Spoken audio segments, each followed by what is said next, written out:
తల్లి నీలాంబరీదేవి. అంకుల్ మీరా? ఏంటి ఇంకా పడుకోలేదా? భోజనం చేశారా అంకుల్? తమరు భోజనం చేయకుండా నేను ఎలా? Non sense. ఎన్నిసార్లు చెప్పాను మీకు నా గురించి ఎదురు చూడకుండా భోజనం చేసి పడుకోమని? ఒక కారు డ్రైవర్ని సొంత మనిషిలా చూసుకునే విషయాల హృదయం మీకున్న పనివాడే కదా. అయినా తమరు నా యజమాని. తమరు తిన్న తర్వాతే.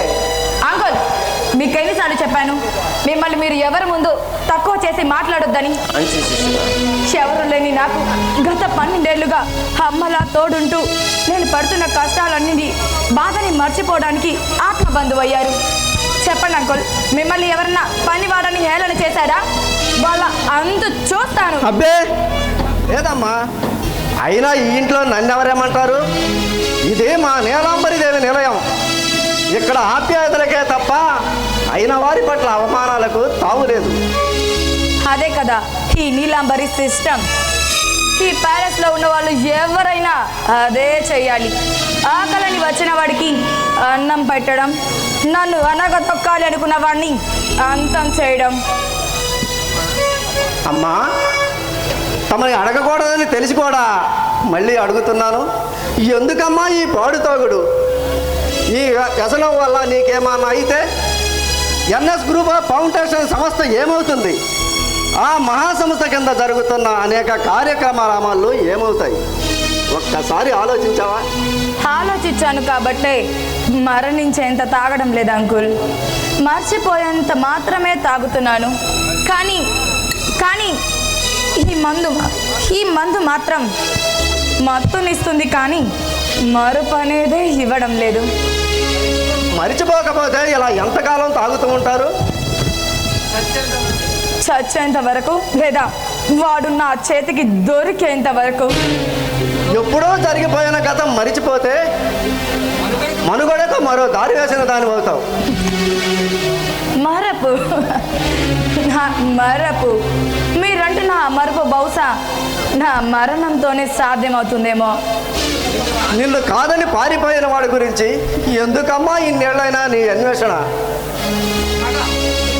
పగ కేవలం నాకున్న చిన్న లోపం కారణంగా నన్ను వదిలి వెళ్ళడమే కాకుండా నా తాతయ్య చావుకి కారణమైన వాడి మీద పగ.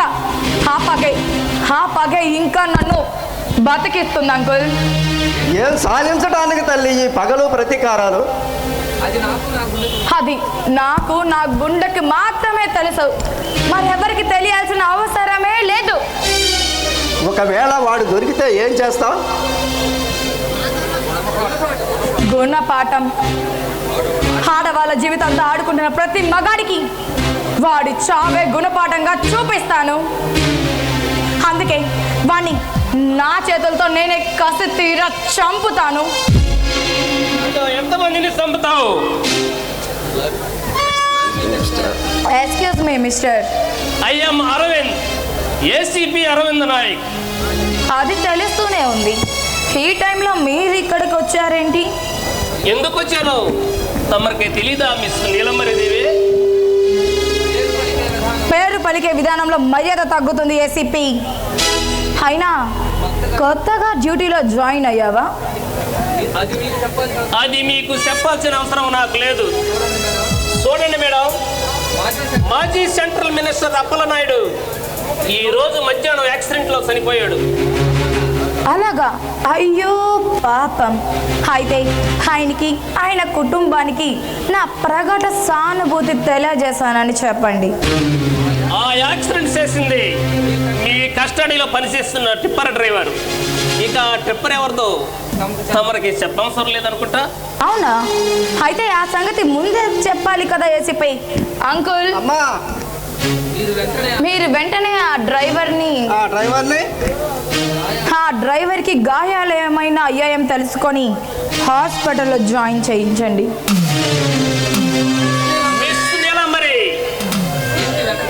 ఏమిటి ఎటకారమా? హత్య చేయించింది కాక హాస్యం ఆడుతున్నావా? వాడు ఇప్పుడు నా కస్టడీలో ఉన్నాడు. ఉండనివ్వను. అది నీ వల్ల కాదు. అన్న మాట అన్నందుకే ఇప్పుడు ఈ స్థాయికి ఎదిగి చూపించాను. మళ్ళీ ఆ మాట నా చెవున పడేటట్టు చేయక ఏసీపీ. అంటే ఏం చేస్తావు? పాతాళానికి తొక్కేస్తాను. పట్టుమని డ్యూటీలో జాయిన్ అయ్యి 4 రోజులు కూడా కాలేదనుకుంటా. 4 కాలాల పాటు చల్లగా ఉండాలి అంటే మర్యాదగా ఇక్కడ నుంచి వెళ్ళిపో. ఏమిటి మేడం వేళాకోళంగా ఉందా నన్ను చూస్తుంటే? వేళాకోళం ఏంటయ్యా? ఆ టిప్పర్ లారీకి ఎదురు ఎవడెళ్ళమన్నాడు ఆ అప్పల్లాయండి? చూడు సారు, ఇక్కడ పద్ధతులు నీకు కొత్తగా వచ్చావుగా. పోను నీకే అలవాటు అవుతుందిలే. పోయి ప్రశాంతంగా తిని పడుకో. ఒంటి చేతులు ఊపుకుంటూ వెళ్ళటానికి కాదు ఇక్కడికి వచ్చింది. నా దగ్గర ఎవిడెన్స్ ఉంది. మిమ్మల్ని అరెస్ట్ చేయకుండా ఎక్కడి నుంచి వెళ్ళను.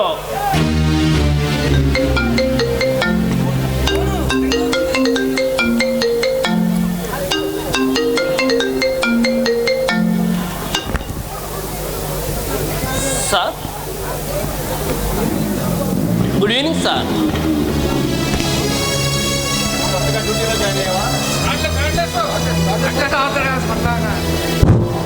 ఎవరా నువ్వు?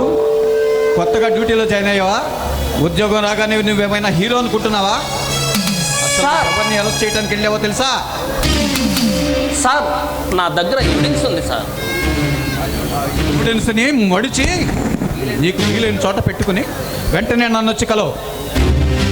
నా ఉద్యోగం పోయినా పర్వాలేదు సార్. నేను విషయాన్ని వదిలి నేను వేసుకున్న ఈ యూనిఫామ్కి ద్రోహం చేయలేను. అవసరమైతే డీజీపీ గారిని కలవటానికి కూడా సందేహించను.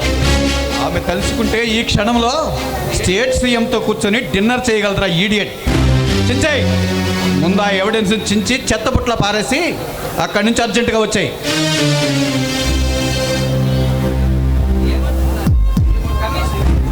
ఏమంటున్నాడు మీ కమిషనర్?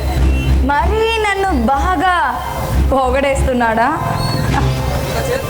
ఒక చేత్త అధికారాన్ని మరో చేత్త యమభాసాన్ని పట్టుకుని కార్పొరేటర్ ముసుగులో మారణహోమం చేస్తున్న మహమ్మారి నిన్నే అంత ఈజీగా వదలను. తప్పు ఏసీపీ, నా గురించి పూర్తిగా తెలియక అలా మాట్లాడుతున్నావు. నువ్వు అంటున్నావే అవన్నీ ఎక్స్ట్రా అన్నీ ఈ చేతిలో ఉంటాయి. ఇంకొకటి మాత్రం ఉంది కదా, ఇది ఎప్పుడు ఈ చేతిలోనే ఉంటుంది. నాకు 2 చేతులు సమానంగానే చూస్తాను. అవసరమైతే తాగుతాను, అనవసరం అనుకుంటే బెసరి కొడతాను కూడా. నిన్ను చూడక ముందు ఆడవాళ్ళంటే చాలా గౌరవంగా ఉండేవాడిని. కానీ నిన్ను చూసిన కాడి నుంచి అసహ్యం వేస్తుంది. పవిత్రమైన అమ్మ జాతిలో పుట్టి ఇలా రాకేశలా మారావు. నీకు సిగ్గుగా లేదో? సిగ్గుపడ్డానికి నేను స్వయంవరంలో సీతను కాదు ఏసీపీ. వంచనతో పంచన చేరి ఎంతమంది అమాయకుల జీవితాలతో ఆడుకుంటున్న మగాలని మట్టిలో కలిపై మనుషాచర మర్దిని. ఇప్పటి వరకు నాతో వాదించి అలసిపోయినట్టున్నావు. కాస్త భోజనం చేసి వెళ్ళు. ఎవరండి ఈవిడ? పొదలసాటున మాటేసిన పెద్ద పులి లాంటి పొలిటీషియన్ సైతం పులిమేరలో పాత్ర వేస్తుంది. ఏమిటి మీ ధైర్యం? మీ దృష్టిలో చచ్చిన వాళ్ళు పెద్ద పులులే, కానీ ఆమె దృష్టిలో వాళ్ళు పుట్టగొడుగుల కింద దాక్కున్న పురుగులు. వాటి మీద నడుచుకుంటూ వెళుతుంది. సాక్షాత్తు కాళికాదేవి పాదాలు. దానికి చావరా మరి? మన ఇద్దరికి దృష్టినిచ్చిన కన్ను ఒక్కటే సార్, కానీ చూచే చూపుదారులే వేరు. ఆమెను సరిగ్గా అర్థం చేసుకోలేకపోతున్నావు. నా జీవితంలో ఇలాంటి ఆడదాన్ని చూడటం ఇదే ఫస్ట్ టైం. ఆ వాళ్ళ గురించి ఏమీ తెలియకుండానే అరెస్ట్ చేయడానికి ఎలా వచ్చావయ్యా? అరెస్ట్ చేయడానికి ఆధారాలుంటే చాలదా? చాలదు. ఆమె కోర్టులో సాక్ష్యాలన్నీ ఏకపక్షంగానే ఉంటాయి.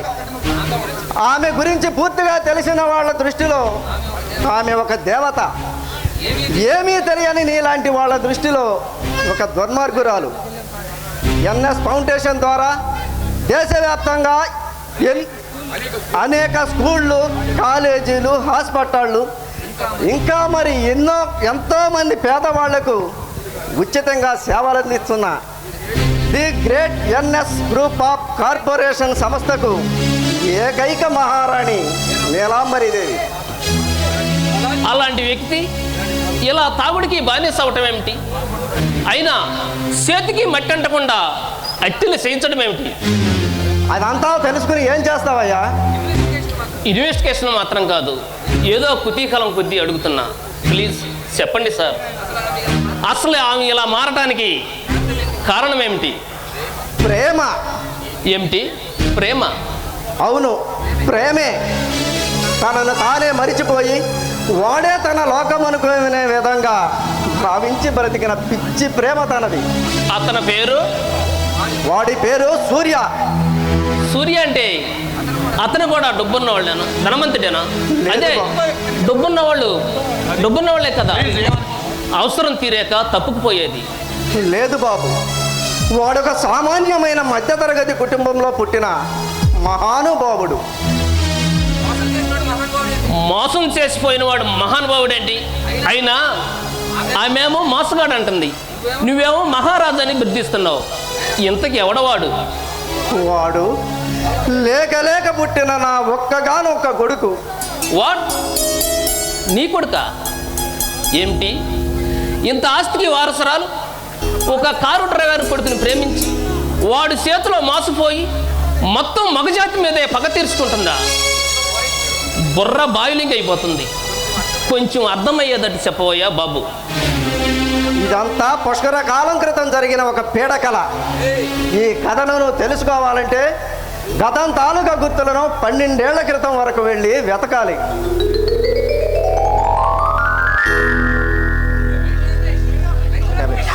రైట్.